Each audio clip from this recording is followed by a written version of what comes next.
A wound that'd make an ordinary man unconscious? I won't lose to it. A wound that would kill an ordinary person? I won't lose to it. To face one who is extraordinary, I can't allow myself to be ordinary.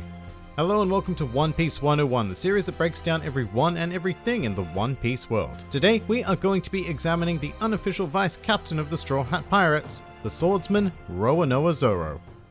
Roronoa Zoro is a rather stoic and serious individual whose dream is to become the world's greatest swordsman. This dream began during his childhood, where he trained at a dojo in Shimotsuki village in East Blue. Here, Zoro grew powerful enough to beat most adult students. However, there still remained one individual who Zoro could not overcome, the dojo master's daughter, Kuina. With Zoro's drive to be the best on full display, in total he challenged Kuina to 2001 matches and proceeded to lose all 2001. After the final match, which was the only one conducted with real swords, Zoro cried out in frustration and confessed his dream of becoming the world's greatest swordsman. Following this, Kuina confided that she had the same dream, however her quest would be impossible as her father had told her that women cannot become true swordmasters. Zoro, annoyed that he was being beaten repeatedly by someone with such a defeatist nature, then claimed that he would one day defeat her, not because she was a girl, but because he would be more skilled. The two then made a promise that either one of them had to become the world's greatest swordsman in the future. Sadly, this promise didn't get off to the greatest of starts, as the very next day Kuina suffered a fatal fall down some stairs. Zoro then inherited Kuina's sword, the Wado Ichimonji, and resolved to become the world's greatest swordsman to fulfill both of their dreams. Now here I should point out that achieving that dream is fairly simple on paper. One simply needs to defeat the current world's greatest swordsman in order to gain the title. And eventually, Zoro learnt the name of the man he had to surpass, which was Dracula Mihawk.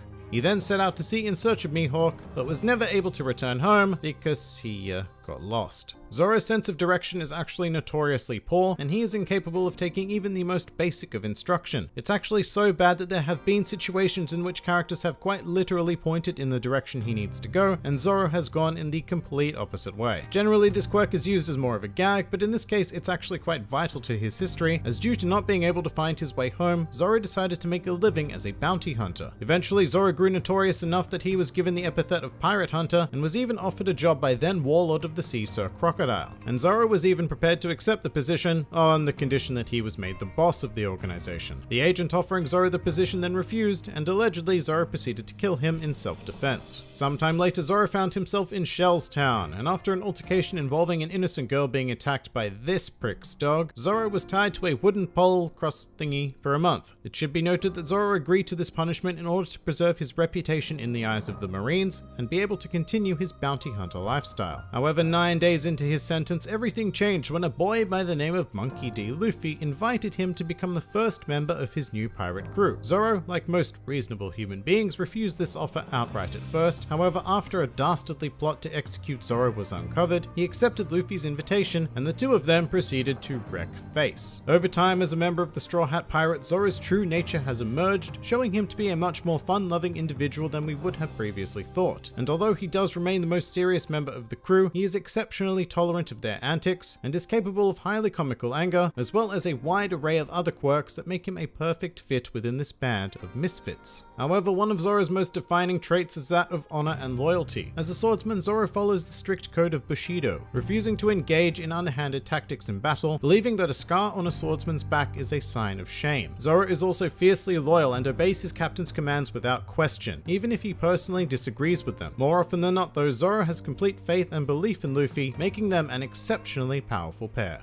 Now, Zoro is also particularly unique because he was given the chance to make his dream a reality very early on in the series, when by chance the Straw Hats encountered Dracula Mihawk during the Baratie arc. Zoro challenged Mihawk instantly, who absolutely obliterated him with nothing but his Kogatana. Once Zoro realized his defeat, he presented himself to Mihawk in order to be dealt the final blow. Mihawk, impressed by Zoro's honor as a swordsman, rewarded him by using his famed sword Yoru to finish the fight. Mihawk then set Zoro a challenge to surpass him, and Zoro tearfully exclaimed to Luffy that he would never lose again. And thus far, Zoro has made good on that promise, encountering stronger and stronger enemies as the Straw Hats sailed through East Blue and into the Grand front line, managing to dispatch each and every one of his opponents using his signature combat style known as Santoryu. Performing this martial art requires wielding one sword in each hand, as well as one, rather unconventionally, in his mouth. And look, it doesn't seem that odd anymore after 900 chapters, but this is incredibly weird and we should never forget that. However, Santoryu is undeniably cool and gives Zoro access to a whole host of offensive and defensive maneuvers due to the extra sword. With that said, Zoro has also proven to be a master of Itoryu and Nitoryu, which are 1 and 2 sword styles respectively, meaning that Zoro doesn't necessarily need to use all 3 swords at any given time. In fact, despite being a swordsman, Zoro doesn't need any blades to fight whatsoever, as he also uses the backup style of Mutoryu, literally meaning no sword style. Finally, Zoro also has access to Kyutoryu, meaning 9 sword style. I should stress that very little is actually known about the logistics of this, but essentially Zoro is able to produce copies of his arms as well as his swords, which are somehow not illusions and are capable of dealing actual damage, substantially increasing Zoro's range of abilities.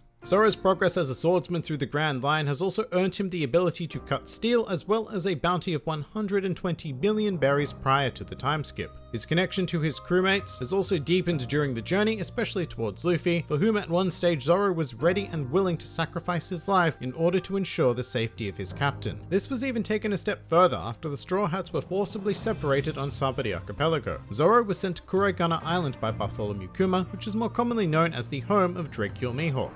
After some time, Zoro came to the realization of exactly how weak he was and decided to beg Mihawk to train him so that he could become stronger for Luffy's sake. Zoro then spent 2 years training under Mihawk before reuniting with the Straw Hats, proving to be significantly stronger, faster, and able to use observation and armament haki, the latter of which he generally imbues into his swords. As the Straw Hats traveled through Fishman Island and into the New World, Zoro has displayed pure dominance over his encountered opponents as he continues to make good on his promise to never lose again, as well as to make way towards his ultimate dream of becoming the world's greatest swordsman. Some more fun facts about Zoro. After the time skip, Zoro appeared with a scar running vertically down his left eye. How the scar was attained is currently unknown. At the time of this recording, Zoro has used a total of 8 swords, those being his current lineup of the Wado Ichimonji, the Sandai Kitetsu, and Shusui, as well as Yubashiri, 2 miscellaneous swords that were destroyed by Mihawk, and Johnny and Yosaku's blades. This number increases to 10 if we count the 2 random marine cutlasses during the tail end of the Enies Lobby arc, and a mighty 11 if we count Hana Arashi, literally meaning nose storm, which was the result of Usopp holding the Yubashiri, while Zoro wielded Usopp himself. Following the Dressrosa arc, Zoro's strength was further recognized by the world government, and his bounty was raised to 320 million berries. Roronoa Zoro's name is based on the real-life French pirate whose name I am going to undoubtedly butcher, Francois Lolonai. Originally, Zoro was planned to be introduced as part of Buggy's crew, in which he would have been a bodyguard. However, this idea was scrapped for the much better introduction taking place at Shellstown.